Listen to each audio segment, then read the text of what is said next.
আসসালামু আলাইকুম, সবাই কেমন আছেন? তো আমি আমার এক বোনের বাসায় বেড়াতে আসছি। তো সেখানে একটু বাইরে এসে দেখছি একটা লেবু গাছ। তো লেবু গাছে এত পরিমাণে লেবু ধরছে, তো আমার দেখে খুবই ভালো লাগছে। এবং লেবু গাছটা হচ্ছে দেশি লেবুর গাছ।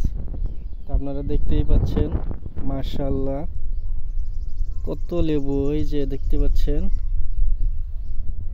চারটাগুলো লেবু। তো আসলে এই লেবুগুলা দেখে আমার খুবই ভালো লাগছে। তো আসলে যদি আপনাদের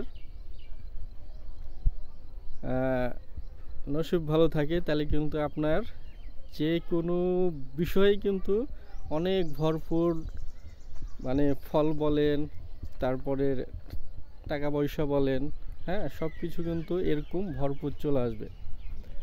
আপনারা, আমি ক্যামেরাটা একটু ঘুরাই দেখাই, যে দেখেন গাছটাতে কত পরিমাণে লেবু ধরছে এবং নিচের দিকেও কিন্তু লেবু শুয়ে শুয়ে আছে। অথচ কিন্তু এই লেবু গাছগুলা মানুষ প্রয়োজন ছাড়া নেয় না, সবসময় কিন্তু এই গাছটাতে লেবু এইভাবেই পড়ে আছে।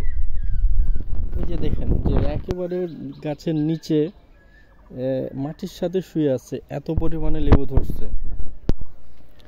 তো আসলে যে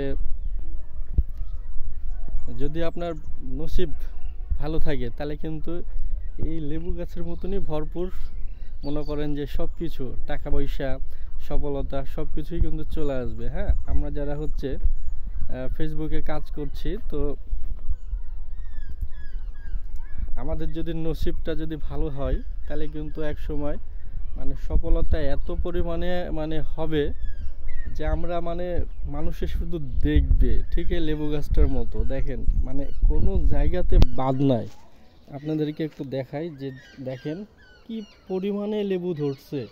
আসলে এটা হচ্ছে একটা মানে সফল, হ্যাঁ, এই লেবু গাছের মতো যদি আমাদের কন্টেন্টগুলা ভিউ হয় এবং হচ্ছে আমাদের ফলোয়ার আসে, তাহলেই কিন্তু আমরা সফল হয়ে যাব। তো আসলে সব কিছুরই জন্যই হচ্ছে থাকা লাগে কি, যে নসিব। হ্যাঁ, আপনার নসিবটা যদি ভালো থাকে, তাহলে কিন্তু আপনি সব দিক দিয়েই মনে করেন যে সফলতা অর্জন করবেন। হ্যাঁ, তো গরম পড়ছে অনেক, আর বেশি ভিডিও বড় করলাম না। সবাই ভালো থাকবেন, পরবর্তীতে আপনাদের সাথে আবারও দেখা হবে। আল্লাহ হাফেজ।